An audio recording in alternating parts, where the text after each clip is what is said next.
आज मेरे मायके से बड़ी मजेदार खुशबू आ रही है। लगता है भाभी या मम्मी कुछ बढ़िया बना रही हैं। चलो जाकर देखती हूँ और लगे हाथ खाकर भी आ जाऊंगी। मायरा घर से बाहर निकलने ही वाली होती है कि पीछे से उसकी सास आ जाती है। ओ मैडम, कहाँ निकली आपकी सवारी? हैं? माँ जी, दरअसल वो ना आज मायके में भाभी को थोड़ा सा पेट दर्द हो गया है। बस वही तो एक अच्छी ननद होने का फर्ज निभाते हुए उनका हाल चाल पूछने जा रही हूँ मैं। कोई जरूरत नहीं है। रोज तेरे मायके में किसी न किसी की तबीयत खराब हो ही जाती है और रोज तू फुदक के चली जाती है।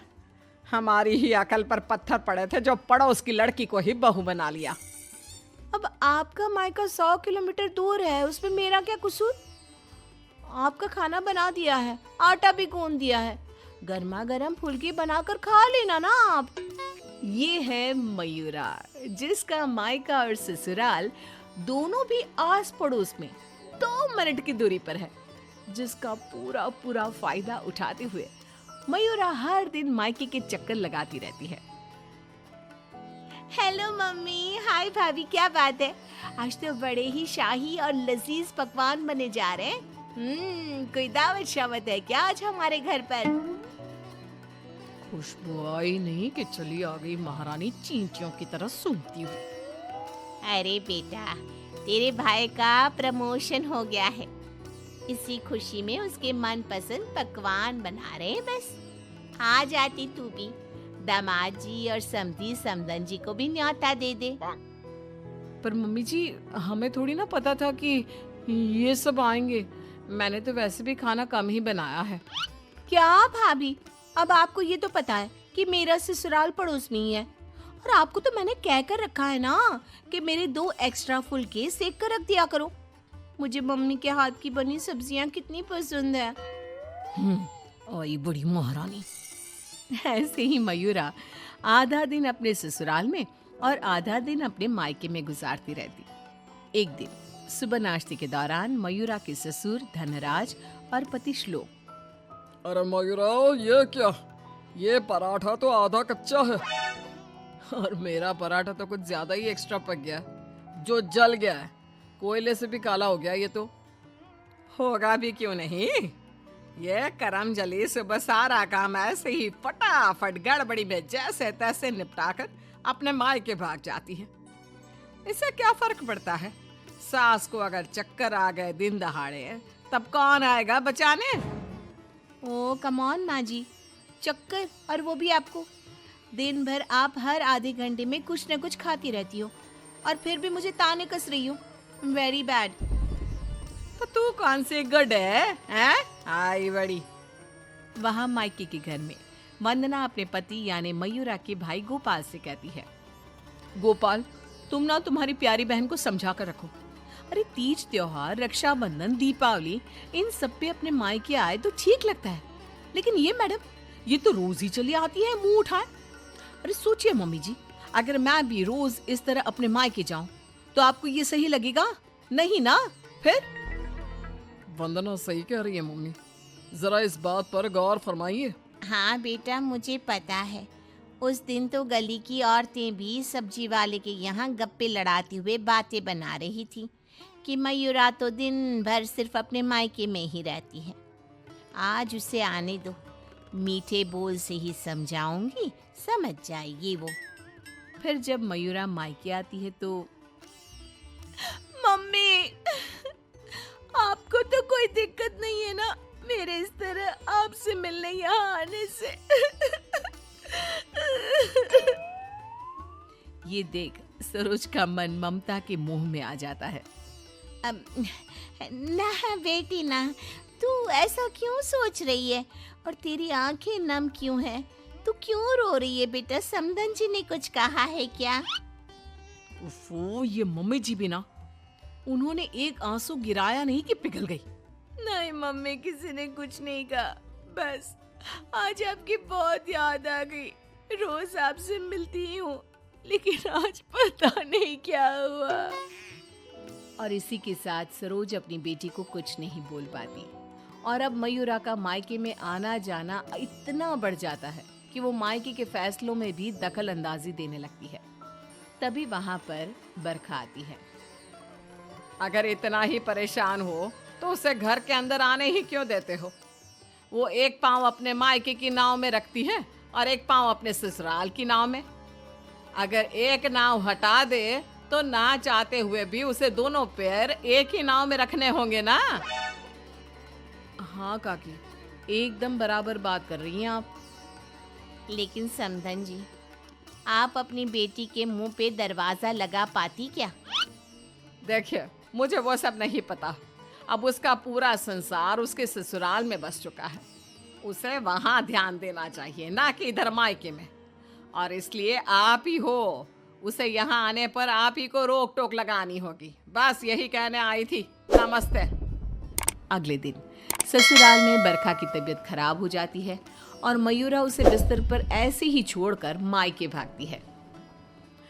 चली गई मायके, अपनी बीमार सास को बिस्तर पर छोड़कर, निकम्मी कहीं की।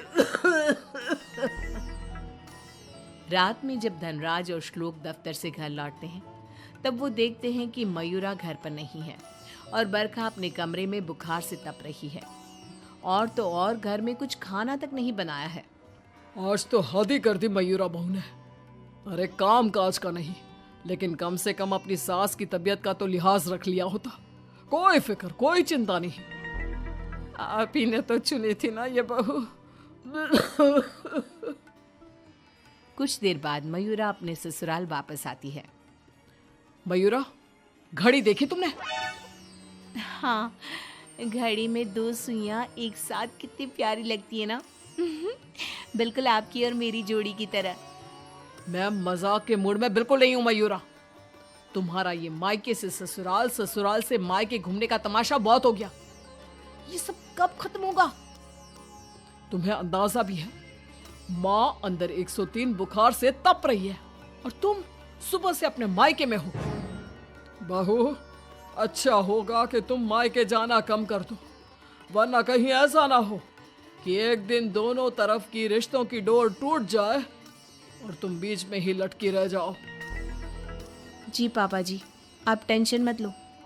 मैं मायके जाना तो नहीं छोड़ सकती, लेकिन मैं अपना बहु धर्म अब अच्छे से निभाऊंगी। मैं रोज माँ जी का एकदम हल्की नाजुक पत्ते की तरह ख्याल रखूंगी और आप लोगों को शिकायत का मौका भी नहीं दूंगी। पर मयूरा तो आखिर मयूरा है, इतनी जल्दी कैसे उसे किसी की बात समझ में आ जाती? ये तो उसकी डिक्शनरी में था ही नहीं। पहले वो बिना कोई काम किए मायके चली जाती थी और अब कभी कुकर को गैस पर रखकर तो कभी कपड़ों को आधे में धोता छोड़कर मायके चली जाती। उसकी इन हरकतों से ससुराल और मायके वालों को तो पहले से ही परेशानी थी। अब तो आस पास की औरतों के लिए भी मयूरा अच्छी खासी शाम की चाय की गॉसिप बन गई थी। अरे वो सरोज बहन की बिटिया मयूरा, कभी इस डाली तो कभी उस डाली फुदकती रहती है। मुझे तो दिन भर अपनी खिड़की से उसका ये सर्कस देखने में बहुत मजा आता है। अरे मैंने तो सुना है उसकी भाभी वंदना अपनी ननद को एक आंख पसंद नहीं करती। दरअसल मेरी बहू काजल और वंदना ना सहेलियां हैं, इसीलिए पता चला। पर मानना पड़ेगा सरोज को, बहुत अच्छे गुण दिए हैं उसने अपनी बेटी को। तभी वहां से गुजर रही सरोज सभी औरतों की बातों को कान लगाकर सुन लेती है और रुककर उन्हें चिल्लाते हुए कहती है, क्यों रे कलम हुईओ, तुम लोगों को क्या अपनी घर गृहस्थी नहीं है जो रोज शाम को हमारी गृहस्थी की चर्चा लेकर बैठ जाती हो? हैं? बेवकूफ औरतें, पहले खुद के घर में ठीक से देख लो, फिर दूसरे के घरों में झांको। क्यों सल्ला बहन, आपका बेटा तो रोज रात को नशे में धुत लुढ़कता हुआ घर वापस आता है ना, हमने कभी कुछ बोला?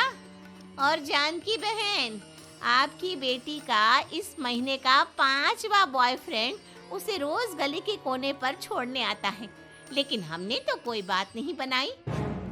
इतना बोलकर सरोज वहां से चली जाती है, लेकिन अब पानी सर के ऊपर जा चुका था और थक हार कर परेशान होकर दोनों परिवार वाले आपस में एक साथ मिलकर मयूरा के बारे में बात करते हैं। श्लोक, हमने बहुत बार कोशिश की कि हम मयूरा को रोके मायके आने से, लेकिन वो इतनी ढीठ है कि हमारी बातों को कान के पीछे ही डाले जा रही है। अब पता नहीं वो ये सब जानबूझकर कर रही है या फिर सच में। समधन जी, समधी जी, अब जो भी हल निकालना है आप ही निकाल सकते हैं। दामाद जी कुछ तो कीजिए। कुछ तो आपको करना चाहिए था सरोज जी। अरे बरखा, जैसे हम बहू को रस्सी से बांध कर नहीं रख सकते, वैसे ही एक माँ होने के नाते सरोज जी भी मयूरा को मायके में प्रवेश करने से नहीं रोक सकती। अरे उसने पूरा बचपन बिताया है वहां पर। लेकिन अब नहीं, अब तो इस सब का एक ही रास्ता है। जो काम मैंने 1 साल पहले नहीं किया था वो मैं अब करूंगा। ऐसा क्या कर लेगा तू बेटा? मुझे कंपनी की तरफ से चिरौलीपुरा में ट्रांसफर लेटर दिया गया था, वो भी दुगनी सैलरी के बेसिस पर। लेकिन 1 साल पहले आई इस ऑफर को मैंने मयूरा की खुशियों के लिए ठुकरा दिया था, क्योंकि अगर हम यहाँ से कहीं और जाकर शिफ्ट हो गए तो वो अपने मायके को मिस करेगी। तभी शादी भी नहीं थी, और अब ऐसा कुछ भी नहीं है। तो तुम ये कहना चाह रहे हो कि तुम सब यानी मयूरा के ससुराल वाले अब उसके मायके से दूर चले जाएंगे? जी हाँ, मैं इस ऑफर को अभी भी एक्सेप्ट कर सकता हूँ और फिर हम सब यहाँ से चले जाएंगे। अब हम और कर भी क्या सकते हैं? अगर मयूरा को अपने मायके जाने से रोकना है तो बेहतर यही होगा कि उसके पड़ोस के ससुराल को दूर ले जाए और उसके ससुराल वाले ही अलग जाकर रहे, जिससे वो रोज अपने मायके नहीं जा पाएगी। सभी श्लोक के इस फैसले पर सहमति जताते हैं और फिर मयूरा अपने पति की ट्रांसफर की वजह से शिफ्ट होने की बात को साधारण समझकर अपने मायके से दूर चली जाती है। जो भी कहो, सही मायनों में बहू विदा करके तो मैं अब लाई हूँ।